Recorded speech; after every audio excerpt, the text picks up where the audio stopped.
Rumah besar itu berdiri di pinggiran Jakarta, terlindung di balik pagar besi yang sudah mulai berkarat dan ditumbuhi sulur-sulur tanaman liar.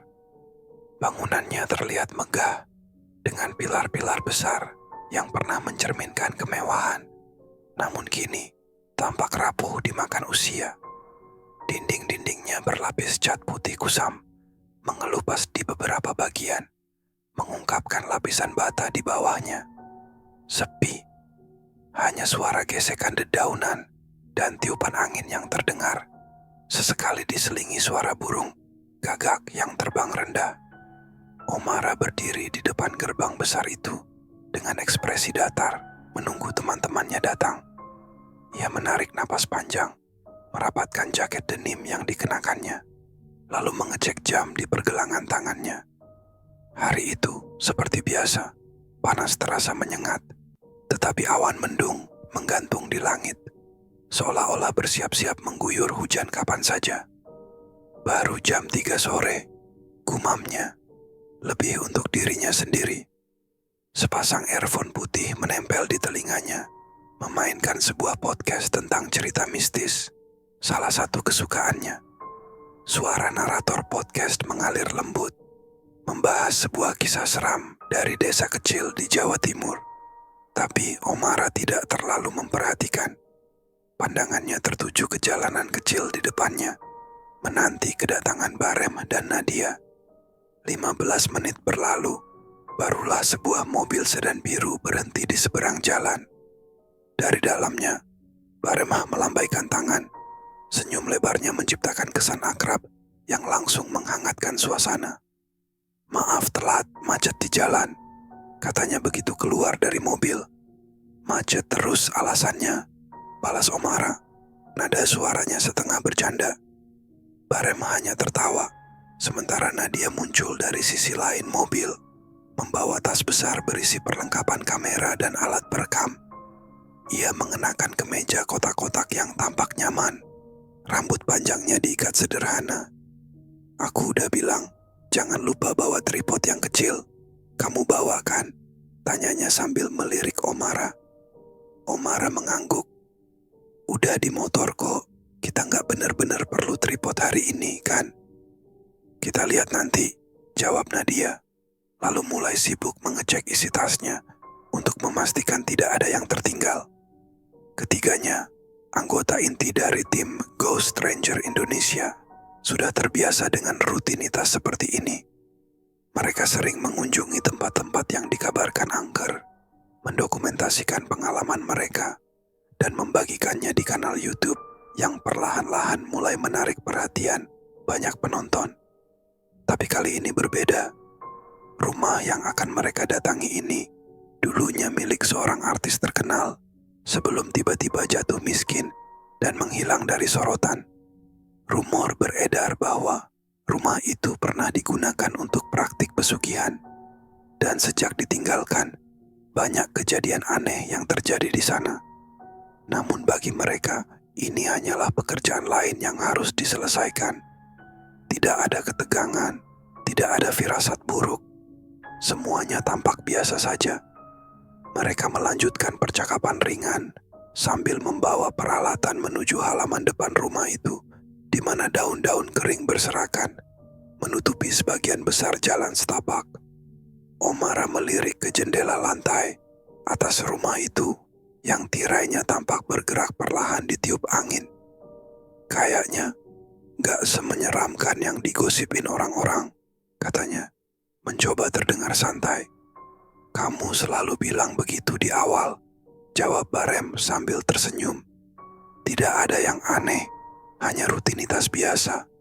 Namun, mereka tidak tahu bahwa ini adalah awal dari sesuatu yang tidak pernah mereka bayangkan sebelumnya."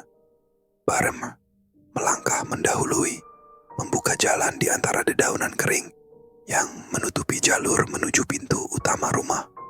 Sepatu boot yang dipakainya menginjak kerikil kecil. Dengan bunyi khas memecah. Keheningan sesaat, Omara mengikuti di belakangnya, sambil sesekali menoleh ke kanan dan kiri, mengamati sekitar. Di tangannya, Ia membawa tripod kecil yang tadi disebutkan Nadia. Sementara itu, Nadia tampak sibuk memasang mikrofon kecil di jaketnya. Langkahnya sedikit tertinggal dari yang lain. Halaman depan rumah itu cukup luas, tetapi tidak terawat. Sebuah ayunan besi kecil berdiri di sudut kiri. Karatnya hampir menyelimuti seluruh permukaan. Tali pengait ayunan sudah putus sebelah, membuatnya menggantung miring dengan posisi yang tidak nyaman dilihat. Di sisi lain, ada potongan keramik yang sepertinya pernah menjadi bagian dari air mancur hias. Namun kini, hanya genangan air keruh dengan lumut di permukaannya yang tersisa. Pikiranku mungkin terlalu berlebihan, tapi tempat ini kayak punya sejarah panjang, kata Omara tiba-tiba, mencoba memecah suasana yang mulai terasa hening. Semua tempat pasti punya cerita, jawab Barem tanpa menoleh, nada suaranya ringan. Pertanyaannya, apa cerita itu cukup menarik untuk kita angkat? Nadia, yang masih tertinggal beberapa langkah di belakang, akhirnya menyusul sambil membawa tas kameranya. Kalau gosipnya benar, ini bakal jadi salah satu konten terbaik kita. Tapi kita nggak usah buru-buru. Dokumentasi awal dulu aja. Observasi. Ketiganya tiba di depan pintu utama rumah. Daun pintunya besar, terbuat dari kayu jati tua yang masih tampak kokoh meskipun warnanya sudah memudar. Ada ukiran-ukiran yang rumit di permukaannya. Pola-pola tradisional yang mengingatkan pada era 80-an. Gagang pintu besinya terlihat dingin dengan lapisan debu tipis yang menempel di sana. Nadia menyentuh gagang itu perlahan, hanya untuk memastikan apakah terkunci atau tidak. Pintu sedikit bergetar, tetapi tidak terbuka. Udah dikunci, katanya sambil menarik tangannya kembali. Harus cari jalan lain. Barema mengangguk dan mengarahkan pandangannya ke samping, ke arah jendela yang kaca-kacanya sudah pecah di beberapa sudut. Mungkin ada pintu samping atau belakang yang nggak terkunci. Kita cek aja pelan-pelan.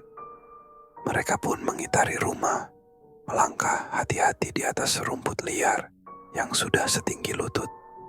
Di belakang rumah, mereka menemukan pintu kayu kecil yang tampak lebih sederhana dibanding pintu utama. Warnanya sudah pudar hampir seluruhnya, dan ada bekas coretan kapur putih di permukaannya, membentuk garis-garis abstrak yang sulit dikenali. Pintu itu tidak terkunci. Begitu Barem menyentuhnya dan mendorong sedikit, pintu bergerak dengan bunyi derit panjang, membuka celah ke dalam rumah. Udara lembab langsung menyergap mereka, bercampur aroma khas kayu tua dan debu. Tidak ada yang berbicara untuk beberapa saat. Ketiganya berdiri di depan pintu, saling bertukar pandang, seolah-olah menunggu satu sama lain untuk melangkah lebih dulu. Aku masuk duluan, kata Omara akhirnya, meskipun nadanya terdengar kurang yakin. Ia menyalakan senter kecil yang digenggamnya, lalu melangkah ke dalam rumah. Cahaya senter itu menyorot dinding-dinding kosong, lantai yang berdebu, dan sebuah kursi rotan tua yang terletak di sudut ruangan. Ruangan itu cukup besar, tetapi tidak terlalu luas untuk disebut aula. Langit-langitnya tinggi, dihiasi lampu gantung besar, yang beberapa bagiannya sudah rusak. Di sekelilingnya, ada beberapa pintu lain yang mengarah ke ruangan-ruangan berbeda. Suara langkah kaki mereka terdengar jelas di lantai kayu yang memantulkan gema pelan. Ini lebih besar dari yang aku kira, gumam Nadia sambil menyalakan kamera kecilnya, memastikan semua sudah siap untuk mulai merekam. Kita ambil footage awal dulu ya, dokumentasi ruangan-ruangan ini, terus kita diskusikan lagi nanti. Barem mengangguk lalu menyalakan alat perekam suara yang dibawanya. Kamu mulai dulu, Nad. Rekam dari pintu masuk, ambil suasana umumnya. Aku bakal cek ruangan sebelah. Omara tidak langsung bergerak. Ia tetap berdiri di tengah ruangan. Pandangannya tertuju ke arah langit-langit. Ada sesuatu yang menarik perhatiannya. Sebuah detail kecil, seperti bayangan samar di sudut. Tapi ia tidak terlalu memikirkannya. Mungkin hanya efek cahaya senter yang mengenai lampu gantung tua itu. "Omara," panggil Nadia, membuatnya tersadar. "Kamu mau ngambil foto dulu atau gimana?" Iya, bentar lagi," jawab Omara, berusaha mengalihkan perhatiannya dari langit-langit. Ia mengambil ponselnya dan mulai memotret ruangan dengan fokus yang tidak terlalu jelas. Sesekali, ia melirik ke arah jendela-jendela tinggi yang tirainya sudah sobek, membiarkan sedikit cahaya dari luar masuk ke dalam rumah. Suasana terasa biasa saja, seperti yang mereka duga sebelumnya. Tapi ada sesuatu yang berbeda di rumah ini. Sesuatu yang tidak mereka sadari sepenuhnya. Entah itu perasaan atau hanya imajinasi mereka, tapi rumah ini seolah-olah memiliki kehadiran yang mengamati mereka dalam diam. Untuk saat ini, mereka masih terlalu sibuk dengan rutinitas mereka untuk menyadarinya. Omara mulai merasa langkah kakinya terasa berat. Bukan karena kelelahan, tetapi ada sesuatu yang aneh dengan lantai kayu di bawahnya. Setiap kali ia melangkah, lantai itu seperti memantulkan suara lebih nyaring dari seharusnya, seolah-olah kosong di bawahnya. Ia berhenti sejenak, menunduk untuk memeriksa. Lantainya terlihat biasa saja, berdebu, dengan beberapa goresan dan retakan kecil. Tapi gema langkah itu masih terngiang di telinganya, membuatnya gelisah tanpa alasan yang jelas. "Kayaknya lantai ini gak solid," katanya pelan, lebih kepada dirinya sendiri. Namun suara itu cukup untuk menarik perhatian Nadia yang sedang mengambil gambar pintu lain di sisi ruangan. "Kenapa? Ada yang aneh?" tanya Nadia sambil melangkah mendekat. Omara menggeleng, berusaha meredam kekhawatiran kecil yang mulai muncul. "Gak tahu, mungkin cuma perasaanku aja. Lantai ini kayak kosong di bawahnya." Nadia mengernyit menatap lantai yang sama. Ia menginjaknya perlahan, mencoba memeriksa sendiri, tapi tidak merasakan apa-apa. Kayaknya gak ada yang aneh. Cuman lantai tua aja. "Tapi kalau kamu merasa ada sesuatu, mungkin kita bisa cek nanti." Omara mengangguk tanpa berkata apa-apa lagi, berusaha mengalihkan pikirannya. Ia berjalan menuju jendela di sisi lain ruangan, membuka salah satu tirai yang tersisa untuk membiarkan lebih banyak cahaya masuk. Tapi saat ia menarik tirai itu, setetes air jatuh mengenai tangannya. Ia memandang ke atas, ke arah langit-langit yang terlihat retak-retak.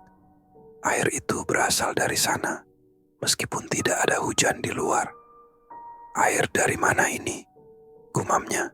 Kali ini cukup keras hingga Barem, yang baru kembali dari ruangan sebelah, mendengar. "Apalagi?" tanya Barem sambil berjalan mendekat. Omara menunjuk langit-langit. "Lihat, bocor padahal di luar nggak hujan." Barem menatap ke arah yang ditunjuk Omara. Ada bercak basah di langit-langit, tepat di atas tempat mereka berdiri, tapi tidak ada tanda-tanda air mengalir lebih jauh. "Mungkin ini bekas hujan kemarin. Rumah ini udah tua banget, jadi wajar kalau ada kebocoran." Omara ingin percaya itu, tapi ada sesuatu yang membuatnya tidak nyaman. Bercak itu tampak terlalu basah, seolah baru saja terjadi, bukan sisa dari hujan sebelumnya. Nadia, yang sudah kembali sibuk dengan kameranya, tidak terlalu memedulikan percakapan itu. "Kita fokus dulu. Kalau ada yang aneh catat aja. Nanti kita bahas lagi. Masih banyak ruangan yang perlu kita dokumentasikan." Barem dan Omara setuju, meskipun rasa gelisah mulai muncul di benak masing-masing. Mereka melanjutkan eksplorasi, memasuki ruangan lain yang lebih kecil di sisi rumah. Ruangan itu tampak seperti bekas ruang keluarga, dengan sofa tua yang empukannya sudah hancur, dikelilingi oleh rak-rak kosong berdebu. Di salah satu sudut, ada foto keluarga dalam bingkai kayu yang sudah memudar. Wajah-wajah dalam foto itu hampir tidak terlihat jelas, tetapi tersisa cukup detail untuk menunjukkan bahwa itu adalah potret formal, mungkin diambil di studio foto. "Ada yang lihat cerita tentang siapa yang pernah tinggal di sini?" tanya Omara sambil memandangi foto itu dari jarak dekat. Ia merasa ada sesuatu yang familiar, tetapi tidak bisa mengingat apa. "Katanya artis, kan? Tapi aku nggak nemu info detail soal keluarganya. Kayak sengaja dihapus," jawab Nadia sambil mengarahkan kameranya ke sudut-sudut ruangan. "Foto ini kelihatan lebih tua dari yang seharusnya," Omara melanjutkan. Suaranya mulai terdengar ragu. "Kayak bukan dari zaman dia tinggal di sini." Barem yang sedang memeriksa rak buku di sisi lain ruangan mendongak. "Mungkin rumah ini memang lebih tua dari yang kita pikir. Bisa aja dia cuma beli rumah ini, bukan bangun dari awal." Tidak ada yang menanggapi lebih jauh. Mereka bertiga sibuk dengan pengamatan masing-masing, tetapi suasana ruangan itu perlahan berubah. Udara di dalamnya terasa lebih dingin, meskipun mereka tidak menyadarinya langsung. Tidak ada angin yang masuk, namun tirai-tirai di jendela tampak bergerak pelan, seolah-olah ada sesuatu yang menyentuhnya. Omara berhenti mendadak. Ia merasa seperti mendengar suara kecil, seperti bisikan, tapi terlalu samar untuk dikenali. Ia menoleh ke belakang, ke arah Baremah dan Nadia, tetapi keduanya tampak sibuk dengan aktivitas mereka. "Dengar sesuatu?" tanya Omara akhirnya, mencoba terdengar santai. "Enggak, kenapa?" jawab Baremah tanpa menoleh. Omara menggeleng cepat, berusaha menepis pikirannya sendiri. "Enggak, cuma kepikiran aja." Namun pikirannya tidak sepenuhnya tenang. Ia tahu bahwa rumah ini tidak seperti tempat-tempat lain yang pernah mereka datangi. Ada sesuatu di sini yang lebih dalam, lebih gelap, tetapi ia tidak ingin membahasnya sekarang. Tidak, saat mereka masih berada di dalam rumah ini. Ia hanya bisa berharap bahwa ini semua hanyalah bagian dari imajinasinya yang terlalu berlebihan.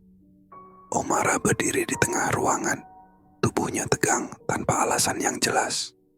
Ada sesuatu di udara, sesuatu yang tidak bisa dijelaskan dengan kata-kata. Udara yang semula dingin kini terasa seperti menekan dadanya, membuat napasnya sedikit lebih berat dari biasanya. Ia melirik ke arah Barem dan Nadia yang masih sibuk masing-masing, tapi sesuatu di dalam dirinya berteriak bahwa mereka harus keluar dari rumah ini.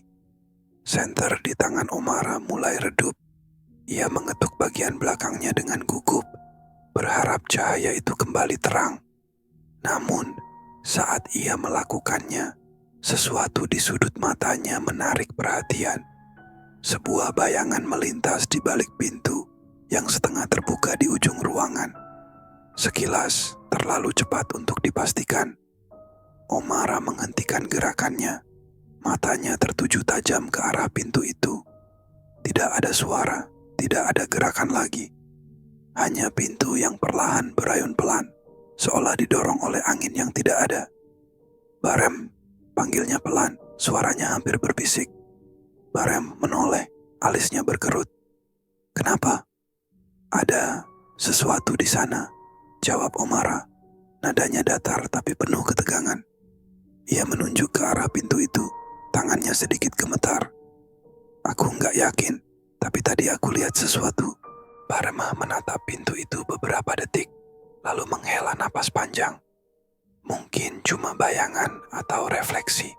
Rumah tua seperti ini penuh ilusi. Jangan pikir yang aneh-aneh dulu. Nadia, yang tadinya sibuk memotret sudut ruangan lain, menoleh dengan ekspresi penasaran. "Bayangan apa? Kamu yakin?" Omara ingin menjelaskan lebih jauh, tapi kata-kata itu tertahan di tenggorokannya. Ia sendiri tidak yakin dengan apa yang dilihatnya, tapi perasaan gelisah itu tidak mau pergi. Ia mencoba meyakinkan dirinya bahwa ini hanya imajinasi, bahwa ruangan ini dengan segala keanehan suasananya hanya membuat pikirannya bermain-main. Namun, sebelum Omara sempat menjawab, pintu di ujung ruangan itu berderit lebih keras. Kali ini, mereka semua mendengarnya. Nadia langsung membeku, kameranya menurunkan sedikit dari posisi semula. Baremah melangkah maju, menyorotkan senter ke arah pintu itu. Tidak ada apa-apa di baliknya, hanya lorong gelap yang memanjang, mengarah ke ruangan lain. Kayaknya angin, kata Baremah pelan, meskipun suaranya terdengar kurang yakin. Ia melangkah maju dengan hati-hati, senter di tangannya menerangi lorong itu sedikit demi sedikit. Omara dan Nadia tetap berdiri di belakang, saling bertukar pandang tanpa berkata apa-apa. "Barem, hati-hati," bisik Nadia. Suaranya hampir tenggelam dalam keheningan. Langkah Barem terhenti tiba-tiba. Ia menatap sesuatu di ujung lorong, tubuhnya sedikit kaku. Ada orang di sana," katanya pelan, nyaris tidak terdengar. Omara langsung menegang, mendekat ke arahnya. "Apa maksudmu orang? Siapa?" Barem tidak menjawab langsung. Ia tetap memandang ke depan, senter di tangannya terarah ke ujung lorong. Tapi cahaya senter itu tidak cukup untuk benar-benar menerangi sosok yang ia maksud. Hanya ada bayangan samar, berdiri diam, tidak bergerak. Tingginya tampak tidak biasa, lebih besar dari manusia biasa, dengan siluet yang kabur, seperti tertutup oleh sesuatu yang tidak bisa dikenali. "Dia cuma berdiri di sana," gumam Barem. Nadanya seperti orang yang sedang berbicara kepada dirinya sendiri. Nadia akhirnya memberanikan diri untuk melangkah lebih dekat, mencoba melihat apa yang diperhatikan Barem. Tapi saat ia mengarahkan kameranya, lensanya bergetar. Gambar yang terekam di layar tidak jelas. "Kenapa nggak fokus? Ini aneh," katanya dengan suara pelan, jari-jarinya gemetar. Omara menarik napas panjang, lalu menyorotkan senternya sendiri ke arah yang sama. Tapi sosok itu tiba-tiba tidak ada. Lorong itu kembali kosong, seperti tidak pernah ada apa-apa di sana.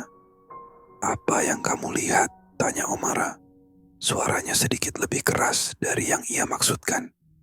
"Aku nggak lihat apa-apa." Barema tidak segera menjawab. Ia menurunkan senternya perlahan. Wajahnya tampak bingung. "Aku nggak tahu, tapi tadi aku yakin ada sesuatu di sana." Keheningan yang mengikuti terasa berat, seperti ada sesuatu di ruangan itu yang menahan napas mereka semua. Nadia memeriksa kameranya lagi, tapi gambar di layarnya tetap buram, seolah-olah kamera itu tidak mau bekerja dengan benar di sini. "Kita harus keluar dari sini," kata Omara akhirnya, nadanya tegas. "Ini nggak seperti yang biasanya kita temui, ada yang nggak beres." Baremah membuka mulut untuk membantah, tapi sebelum ia sempat mengatakan apa-apa, sebuah suara lain terdengar. Suara berat dan rendah, seperti sesuatu yang menyeret dirinya di atas lantai kayu. Mereka semua membeku, pandangan mereka tertuju ke lorong itu lagi. Kali ini, suara itu mendekat perlahan, langkah demi langkah. Tidak ada sosok yang terlihat, tapi suara itu jelas. Apapun itu, sesuatu sedang mendekat. Suara itu semakin mendekat, bergema di sepanjang lorong, seperti langkah berat sesuatu yang tidak seharusnya ada. Omara memegang senter di tangannya erat-erat. Jantungnya berdegup begitu kencang, hingga ia bisa mendengar denyut nadinya sendiri. Ia ingin berlari, tapi kakinya terasa terpaku di tempat, seolah-olah lantai kayu di bawahnya telah menahannya untuk tidak bergerak. Baremah melangkah mundur perlahan, mencoba tetap memegang kendali meskipun wajahnya sudah berubah pucat. Kita harus pergi sekarang," bisiknya dengan suara serak. Namun sebelum ada yang bisa bergerak lebih jauh, sesuatu muncul di ujung lorong. Bukan sosok manusia, tapi bayangan yang tampak seperti kabut gelap, menggumpal dalam bentuk yang terus berubah. Kabut itu tidak hanya diam, ia bergerak, merayap di sepanjang lantai, dan dinding seperti hidup mendekat dengan kecepatan yang lambat tapi pasti. "Omara," Nadia berbisik sambil menarik lengan Omara dengan gemetar. "Itu apa?" Omara tidak menjawab. Ia hanya menatap kabut itu dengan mata membelalak, merasa seperti ada magnet kuat yang menariknya untuk terus melihat. Kabut itu bergerak seperti makhluk yang sedang mengamati mereka. Dan meskipun tidak ada wajah atau mata yang terlihat, Omara merasa diawasi dengan intensitas yang membuat bulu kuduknya berdiri. Baremah mencoba menyalakan alat perekam suara yang ada di tangannya, mungkin dengan harapan menangkap apapun yang sedang terjadi. Tapi alat itu mati seketika, seperti semua daya di dalamnya telah tersedot habis. "Sial," gumamnya, memukul-mukul alat itu dengan frustasi. Namun, percobaannya sia-sia.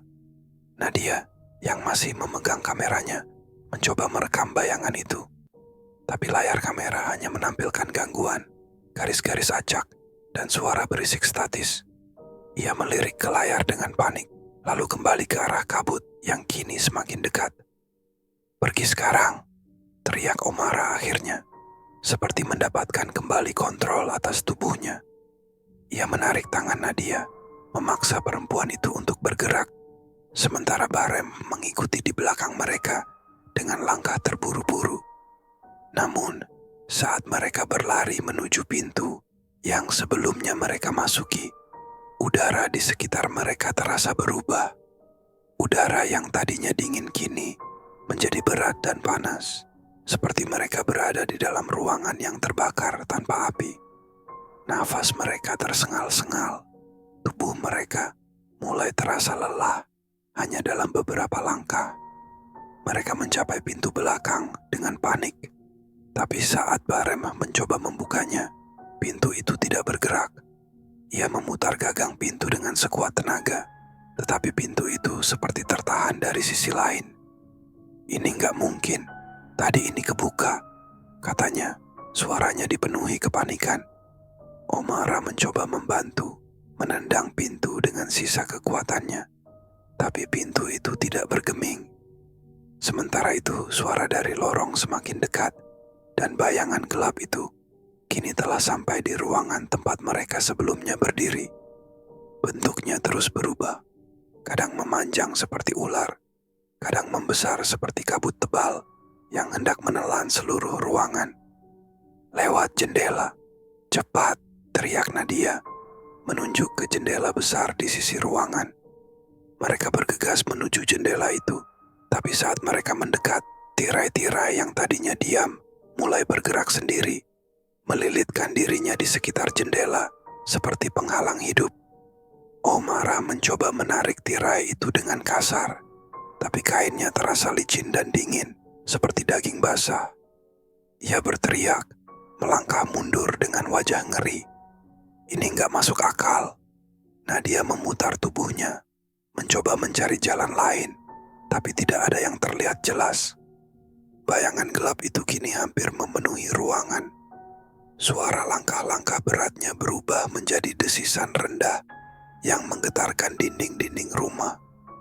Sesekali seperti ada suara bisikan dalam bahasa yang tidak mereka mengerti, membentuk gema samar yang memotong suara napas mereka sendiri. "Kita harus bertahan di sini," kata Barem. Suaranya lebih seperti perintah daripada saran. Ia mengarahkan senternya ke bayangan itu, mencoba menahannya dengan cahaya, tapi tidak ada pengaruh apapun. Bayangan itu terus bergerak maju, seperti tidak peduli pada upaya mereka. Tiba-tiba, lampu gantung tua di tengah ruangan mulai berayun pelan, lalu dengan kecepatan yang tidak wajar, bergerak seperti bandul besar, hampir menghantam kepala mereka. Omara berjongkok cepat, menarik Nadia bersamanya, sementara Barem mundur ke sudut ruangan. Lampu itu akhirnya jatuh dengan bunyi keras, menghancurkan lantai kayu di bawahnya. Bayangan itu berhenti sejenak, menggumpal di tengah ruangan, seolah sedang mengamati apa yang baru saja terjadi.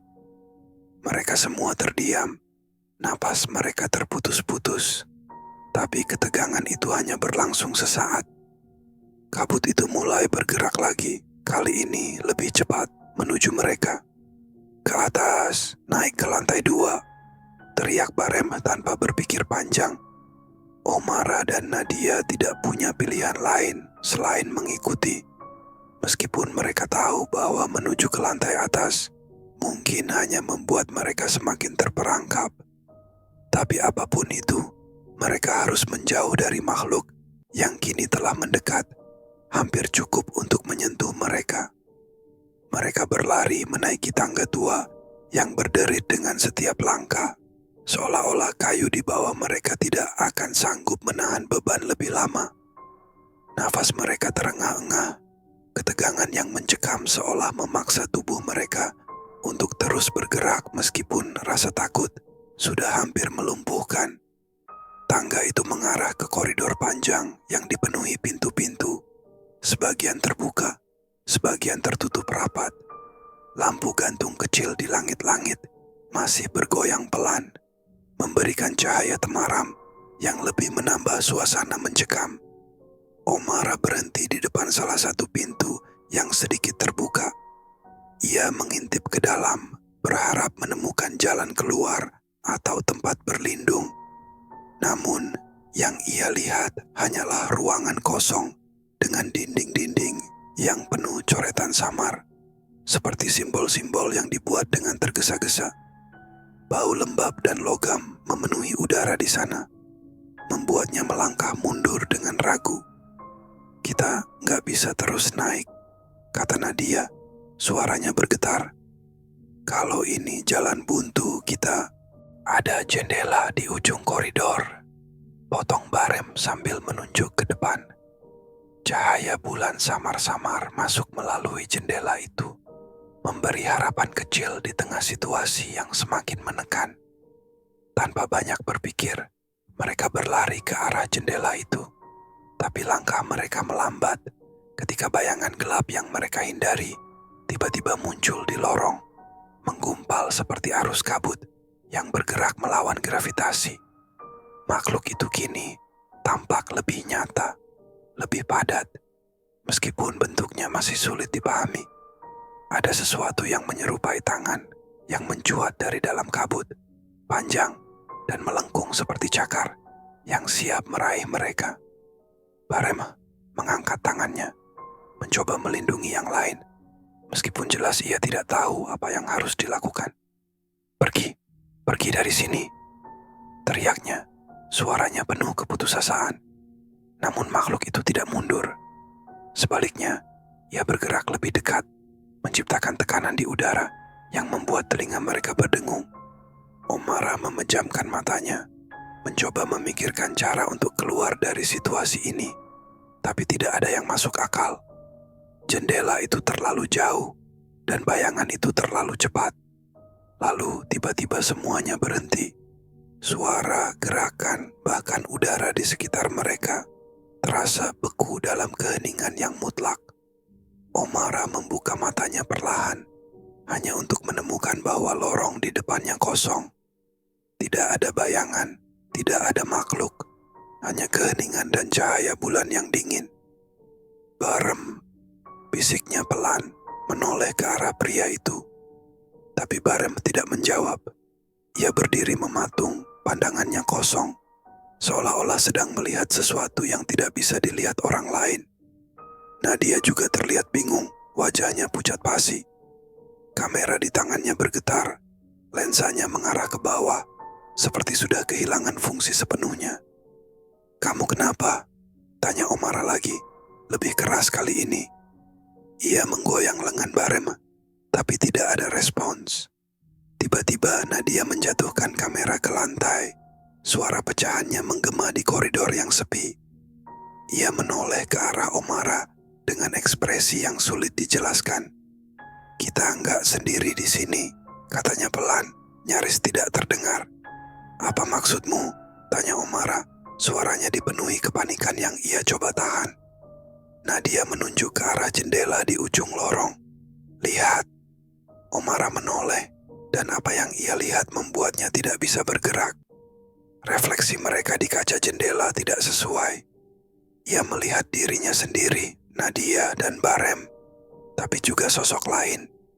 Siluet gelap berdiri di belakang mereka, lebih tinggi dari siapapun, dengan bentuk yang menyerupai makhluk yang mereka lihat sebelumnya. Siluet itu tidak bergerak, hanya berdiri diam, menatap mereka dari pantulan jendela. Tanpa berpikir panjang, Omara menarik Nadia menjauh dari jendela, sementara Barema tetap berdiri di tempatnya, tubuhnya seperti membeku. "Kita harus keluar dari sini sekarang," teriak Omara. Namun, sebelum mereka sempat melangkah lebih jauh, suara langkah kaki terdengar dari tangga di belakang mereka, berat dan lambat, seperti sesuatu yang besar sedang naik mendekat. Langkah itu berhenti di ujung tangga, dan keheningan kembali menyelimuti mereka. Tidak ada yang berani menoleh. Ketika Omara akhirnya mengumpulkan keberanian untuk melihat, tangga itu kosong. Tapi sesuatu terasa salah. Udara di sekitarnya berubah, menjadi lebih berat, lebih gelap. Seperti dunia di luar lorong itu tidak lagi ada. Dan saat itu, ia menyadari bahwa refleksi di jendela tidak lagi menunjukkan apa yang ada di lorong. Sebaliknya, jendela itu memperlihatkan ruangan yang sama sekali berbeda. Sebuah ruangan gelap dengan lantai penuh darah. Dan di tengahnya, sosok mereka sendiri berdiri diam, tidak bergerak, dengan ekspresi kosong di wajah mereka. Omara mengerjap, mencoba memahami apa yang ia lihat. Tapi sebelum ia sempat berkata apa-apa, suara berbisik yang sama seperti sebelumnya terdengar lagi. Kali ini, lebih jelas, lebih dekat. Suara itu menyebutkan nama mereka, satu persatu, perlahan, seperti sebuah mantra yang tidak bisa mereka hindari. Dan kemudian, semuanya menjadi gelap.